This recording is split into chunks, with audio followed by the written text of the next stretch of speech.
안녕하세요. 켈리닥 내과의사 장지훈입니다. 오늘 이야기할 주제는 수면장애, 즉 불면증입니다. 잠을 잘 못 주무시는 분들, 잠이 잘 안 오시는 분들, 잠을 자다가 자주 깨시는 분들 다 해당됩니다. 우리가 잠을 자야 우리 안에 세포들도 좀 쉴 수 있습니다. 얘네들도 낮에는 열심히 맡은 바 일을 다 하고 밤에는 적당히 쉬면서 회복을 해야 되는데 이게 우리가 잠을 자야지 가능한 겁니다. 그런데 잠을 제대로 못 자면 얘들한테 계속 일을 시키는 게 되기 때문에 이게 지속되면 문제가 생길 수 있겠죠. 그래서 오늘 이야기할 논문은 NEJM에서 불면증을 전체적으로 심도 있게 다룬 내용입니다. 제목은 불면증 관리이고 2024년 7월 17일에 출간되었습니다. 모든 질병은 그 진단을 내릴 때 기준이 있습니다. 보통 수면의 질과 양에 대해서 만족하지 못하는 증상이 일주일에 3번 이상씩 이게 3개월을 넘어가면 그걸 불면증이라고 진단할 수 있습니다. 근데 그냥 잠이 안 온다, 며칠 푹 자지 못했다 라고만 해서 수면제를 처방하기에는 조금 섣부를 수가 있습니다. 왜냐면 다른 의학적인 문제 때문에 생기는 일일 수도 있기 때문에 어디가 아프다든지 우울증이 있다든지 치매, 수면무호흡증, 하지불안 등의 어떤 문제가 있을 때는 그것 때문에 잠을 못 이루는 걸 수 있기 때문에 가능하다면 그걸 먼저 해결을 해야 합니다. 보통 사람들에게서 10명 중 1명이 불면증을 호소하고요.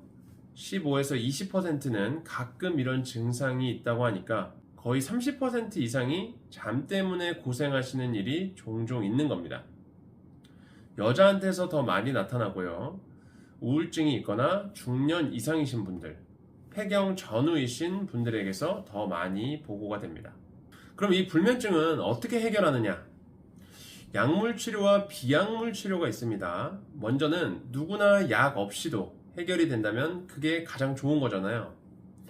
그러니까 수면 위생이라는 것을 실시합니다. 그리고 그것으로 안 될 때는 인지행동 치료요법이라는 것을 받아볼 수 있는데요. 이것은 주로 수면 전문가에게 받아보는 것인데 효과가 좋기 때문에 불면증 치료에서 대표적인 치료로 나와 있습니다. 그리고 약으로 도움을 줄 수도 있죠. 처방 없이 구매할 수 있는 일반 의약품 중에서도 잠이 오게끔 도와주는 약들도 있어요. 한국과 미국이 다르겠지만 요즘은 글로벌 시대라서 다른 나라에서 일반 의약품을 사오시는 경우도 종종 봤습니다. 그럴 땐 꼭 주치의와 상담하시고 복용하시길 권장드립니다. 불면증 심리행동 치료에 대해서 이야기를 해보겠습니다. 침대에서 책을 읽는다거나 게임을 한다거나 뭘 먹는다거나 하는 행위는 수면을 취하는 데 있어서 좋지 않습니다. 내 몸으로 하여금 침대는 오직 수면과 성관계만을 하는 곳으로 제한을 둬야 되고 그 외에는 침대를 벗어나는 행동이 실제로 수면 시간과 질을 향상시킵니다. 아까 잠깐 이야기했었던 수면 위생에는 평소 식단이나 운동에서부터 복용하는 약처럼 평소 내 몸에 영향을 주는 큰 것들이 있고요. 그다음에 잠을 잘 때 딱 그 자리에 관련된 점등이라든지 소음, 온도, 습도 이런 것들이 숙면에 영향을 줄 수 있기 때문에 이것들을 최적화하는 것이 중요하겠습니다. 점진적 근육 이완 요법도 효과가 있습니다. 자발적이고 의식적인 자기 통제 전략으로 몇 주에 걸쳐서 훈련을 해야 되는 거예요. 혼자서 익히기엔 조금 이해하기 어려운 부분이 있기 때문에 전문가의 도움이 필요할 수 있습니다. 심리적, 인지적 요법도 있습니다. 불면증일 때 가장 먼저 처방되는 치료법인데요. 전문가와 인지훈련을 하는 겁니다. 누구나 수면과 불면에 대해서 잘못된 상상이나 걱정이 있을 수 있어요. 그것을 먼저 파악을 하고 문제를 해결하는 식으로 하는 건데요. 예를 들면 잠을 못 잤을 때 난 이것 때문에 다음날을 망치게 될 거다. 내 건강이 망가질 거다 라든가 난 무조건 매일 8시간은 자야 돼. 또는 내 불면증은 이게 다 그 화학적인 어떤 밸런스가 깨져서 그런 거다 라는 등의 오해를 할 수가 있어요. 또 감정적으로 두려움이라든지 우울함 이런 것들이 생길 수도 있는 전체적인 상황을 객관적으로 짚어서 이것들을 단계적으로 하나하나씩 바르게 고쳐나가는 그런 과정에 중점을 두고 있는 것이 심리적, 인지적 요법이라고 할 수 있겠습니다. 또 요즘 대두되고 있어요. 이 마음 챙김이라는 마인드풀니스라고 하는 훈련도 있어요.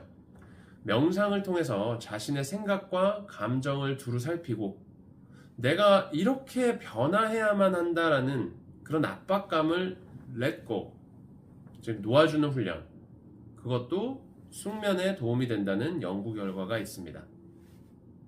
이것들은 불면증 치료 가이드라인에서 첫 치료, 즉 가장 먼저 하는 치료로 권장되고 있고요. 효과도 꽤 크다고 보고되고 있습니다. 불면증 하면 수면제를 빼놓고 이야기할 수가 없습니다. 잠이 올 수 있게 하는 여러 가지 메커니즘이 있는데요. 그거에 따라서 약들이 다 달라요. 그 약들의 작용 시간도 다르고요. 장단점도 각각입니다. 그러니까 만약 꼭 약을 드셔야 된다라고 하면은 불면증의 원인이나 그것의 정도, 증상, 다른 질병이나 복용하는 또 다른 약들 이런 것에 따라서 알맞은 약을 처방받아서 드셔야 합니다. 치료 효과는 수면 인지행동 요법과 동반했을 때 훨씬 빠르게 나타나고요. 이 인지행동 요법과 약을 비교하자면 장기적으로 볼 때는 약보다도 이 인지행동 요법이 더 건강하게 지속 가능하다는 연구 결과가 있습니다. 마무리를 짓겠습니다. 전문가들은 일단 불면증의 첫 치료로 심리 인지 행동 요법을 강조하고 있습니다. 수면제를 장기간 복용했을 때 내성이 생긴다거나 어떤 효과가 점점 떨어진다거나 이거에 대한 데이터는 아직 부족한 편이긴 한데요. 적절하게 약물요법과 인지행동요법을 불면증의 다양한 형태에 따라서 사용하는 것이 최선이라고 할 수 있겠습니다. 그럼 다음에 또 다른 주제로 찾아뵙겠습니다. 시청해주셔서 감사합니다. 안녕히 계세요.